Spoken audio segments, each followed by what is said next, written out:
এখন আমরা বিকল্প কি করতে পারি? আমরা গঙ্গা ব্যারেজ তৈরি করে সেইখানে আমরা এই পদ্মার পানিকে আটকে রেখে শুষ্ক মৌসুমে ওই পানি আমরা আমাদের নদীগুলোতে ছেড়ে দিতে পারি। বলেছেন গঙ্গা ব্যারেজের কথা, তাই না?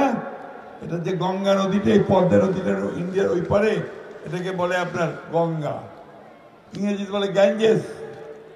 এটা দীর্ঘকাল ধরে সেই হিমালয় থেকে হাজার হাজার বছর ধরে অববাহিকায় নেমে এসেছে।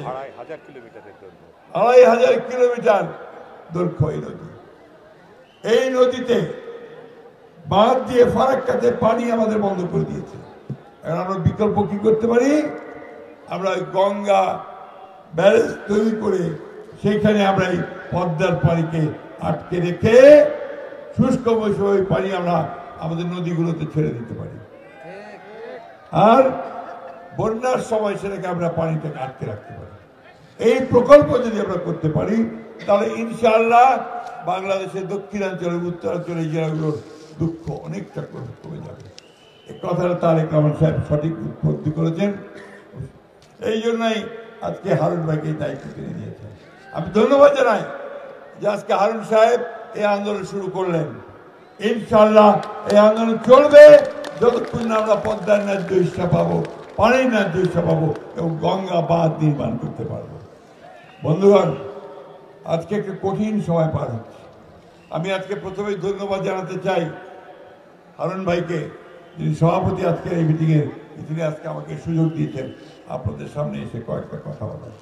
আমার অনেক বয়স হয়ে গেছে, আমি অনেকবার আপনাদের এখানে এসেছি, ম্যাডামের সঙ্গে এসেছি, এই মাঠেই বোধহয় মিটিং করেছি আমার যদি মনে পড়ে।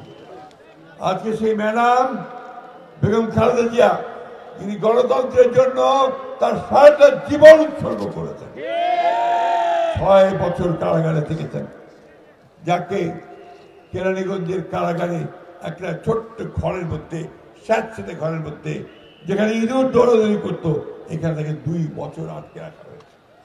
তার খাওয়ার সঙ্গে কি মিশিয়েছে আমরা জানি না, কিন্তু ওই জেল থেকে বের হয়ে জেলের মধ্যেই তিনি হয়ে গেলেন অসুস্থ। তখন তাকে হাসপাতালে, পিজি হাসপাতালে আবার বন্দি অবস্থায় নেওয়া হলো। সেখানে ছিলেন 2 বছর, আবার তাকে নিয়ে যাওয়া হলো বাড়িতে, সেখানে গৃহবন্দী করে রাখা হলো।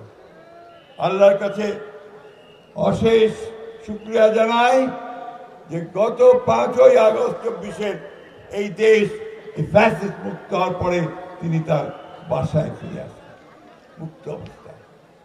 আজকে তিনিও এই পদ্মা বাঁচাও আন্দোলনে তিনি সম্মতি দিয়েছেন। আমরা তো জানি এই দেশে এই বিএনপি এবং আমাদের স্বাধীনতা ঘোষক শহীদ প্রেসিডেন্ট জিয়া রহমান, ম্যাডাম খালেদা জিয়া এবং এখন তারেক রহমান, এই ছাড়া আমাদের নেতৃত্ব দেওয়ার কেউ নেই, তাই না? সুতরাং আমরা তাদের সঙ্গে আছি, তাদের সঙ্গেই আমরা এই দেশকে মুক্ত করব।